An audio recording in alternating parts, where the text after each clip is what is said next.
All right, we now pick up from IPM management from before. As I said, integrated pest management is very important in any crop production system. It utilizes a combination of practices in actually controlling pests in an environmentally and economically sound manner. As I said before, it involves cultural practices, biological practices, physical practices, chemical practices. And we will look to see what each practice entails as we go on. The approaches to IPM. Prevention. Prevention is what we do before we need to apply chemicals, such as removing crop residue in the field, field sanitation, using resistant varieties, crop rotation, monitor and identify. Monitor for pests and disease in your fields. You do pest scouting. You go out in the fields every day, you're out there every day, you observe to see what pests are in the field, what disease you're seeing. You're monitoring your fields for any signs. If there's any particular disease or pest you see, identify what it is. Once you identify the pest, then you'll be able to know what you need to do in terms of if you need to control. Set your actual threshold levels. When we say threshold levels, is that if you know a pest reaches a certain threshold level, it's time to treat.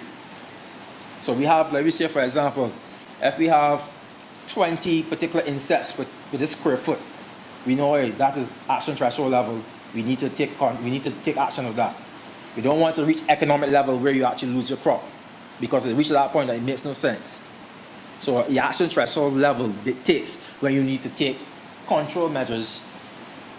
Sorry what I right, when you need to take control measures, whether it be cultural, physical, chemical, biological. That is where the action threshold level set that time period. Control. Cultural practices. Selection of resistant crop varieties, I mentioned earlier. Selection of crops suited to that location. You might have a crop suited to that location that can tolerate that particular pest or disease in that area. Crop rotation, breaking pest and disease cycles, monitoring your fields. Again, identifying pests and threshold levels, being your action and your economic threshold. Biological practices we use in IPM. Introduction of beneficial insects or natural predators. Use of microorganisms such as fungi and bacteria to control certain insect pests. Use of pheromones to lure, trap, and kill those insects. Protect habitat for natural predators. You might have an area around your farm. You can realize that it is a habitat for the natural predators, for those pests in your field. You try to preserve that natural habitat. Physical practices. Trapping pests. We're using insect traps in the field, where you could use some color band strips and you can trap the insects into that particular trap. Remove and dispose of infested plants or crop residue. You don't want to keep nor encourage any habitat for that pest and disease to continue or encourage in that field. Such as rototilling of weeds in the soil. Some weeds might be a habitat for pest and disease.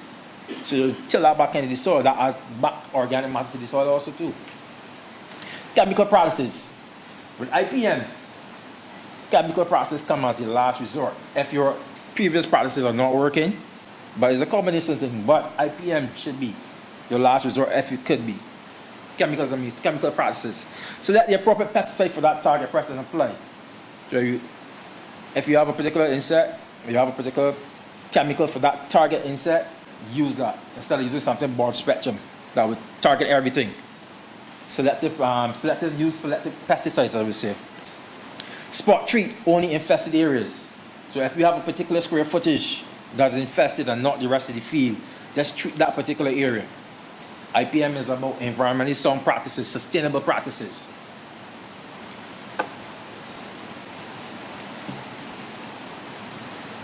Record keeping.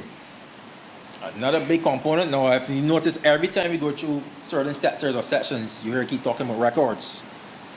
Very important concept here. Record keeping should be done. It helps you to evaluate your program, your IPM program. So like I said, you'll be able to evaluate the results of your control measures being implemented, being done. You have to keep track of problems encountered within that crop. So at the end of the day, you will have actual information that you could actually pinpoint. It depends on the time of year. Like you said, for example, in May, you realize you also have this recurrent problem of this particular pest or disease. That is something you will know that you could actually plan for in your future cropping programs.